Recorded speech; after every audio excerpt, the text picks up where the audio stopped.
Deodar court ખાતે બાર એસોસિએશનમાં ઉપપ્રમુખ તરીકે નવલસિંહ એસ વાઘેલાની બિનહરીફ વરણી થયા બાદ શુક્રવારના રોજ પ્રમુખ પદ માટે મતદાન યોજાયું હતું, જેમાં બાર એસોસિએશન સભ્યોએ શાંતિપૂર્ણ માહોલમાં મતદાન કરી સતત બીજી વખત બીકે જોશીને પ્રમુખ તરીકે પસંદગી કરી હતી। દિયોદર બાર એસોસિએશનમાં પ્રમુખ પદ માટે બીકે જોશી તથા આરએસ પટેલ બે સભ્યોએ ઉમેદવારી નોંધાવી હતી, જેમાં પ્રમુખ પદ પર 62 મતદારોએ શાંતિપૂર્ણ માહોલમાં મતદાન કર્યું હતું, જેમાં બંને ઉમેદવારીની ઉપસ્થિતિમાં મતગણતરી હાથ ધરવામાં આવી હતી।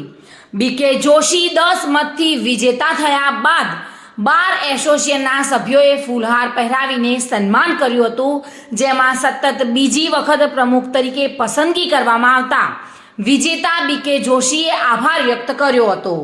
ઉપપ્રમુખ તરીકે નવલસિંહ એસ વાઘેલાની પણ બિનહરીફ વરણી થતા તેઓએ પણ આભાર વ્યક્ત કર્યો હતો। દિયોદર બાર એસોસિએશનમાં ગત ટર્મમાં હું બિનહરીફ પ્રમુખ તરીકે હતું। ચાલુ વર્ષે 2024 માટે દિયોદર બાર એસોસિએશનની મોટાભાગની કમિટીઓ બિનહરીફ થઈ ગયેલી અને પ્રમુખ માટે સ્પર્ધા થયેલી, જેમાં આરએસ પટેલ અને હું બંને સામે હતા। આજે પરિણામ આવી ગયું છે।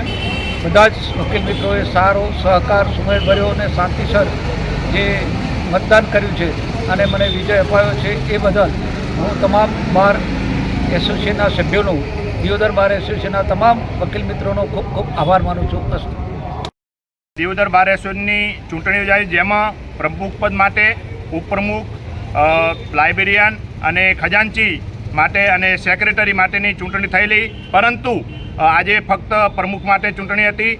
આ પહેલાં ઉપપ્રમુખ તરીકે NS વાઘેલા, સેક્રેટરી તરીકે SN કુડેચા, લાઇબ્રેરિયન તરીકે NM દેસાઈ અને ખજાનચી તરીકે ND કચવાની બિનહરીફ નિમણૂક થયેલી હતી। અને આજરોજ 22 તારીખે પ્રમુખ પદ માટે શ્રી બીકે જોશી સાહેબ અને શ્રી આરએસ પટેલની વચ્ચે પ્રમુખ પદ માટે ચૂંટણી થયેલી, જેમાં આજરોજ 22 તારીખે ચૂંટણી હતા અને મતગણતરી પૂર્ણ થતાં શ્રી બીકે જોશીને 10 વોટે વિજય જાહેર કરેલા અને કુલ મતદાન 62 થયેલું, એમાંથી આરએસ પટેલને 26 મત મળેલા અને બીકે જોશીને 36 વોટ મળેલા, જેથી આજની આ બાર એસોસિએશન દિયોદરની પ્રમુખ તરીકે શ્રી બીકે જોશીને ચૂંટણી કમિશનર શ્રી CB ઠાકોર દ્વારા એમને વિજેતા જાહેર કરેલા। અને આ ચૂંટણી દરમિયાન ખૂબ સુખ શાંતિ અને પૂર્ણ મતદાન થયેલું અને સુખ શાંતિપૂર્વક તમામ વકીલોએ એનું ખૂબ સારી રીતે મતદાન કરી ખૂબ સારી રીતે સુખ શાંતિથી આ ચૂંટણી અહીંયા પૂરી થયેલ છે। અને ફરીથી તમામ બાર એસોસિએશનના તમામ વકીલ મિત્રોનો આ તબકે ખૂબ ખૂબ આભાર પણ વ્યક્ત કરીએ છીએ। ગંગારામ ઠાકોર સાથે bureau report, today Gujarati news.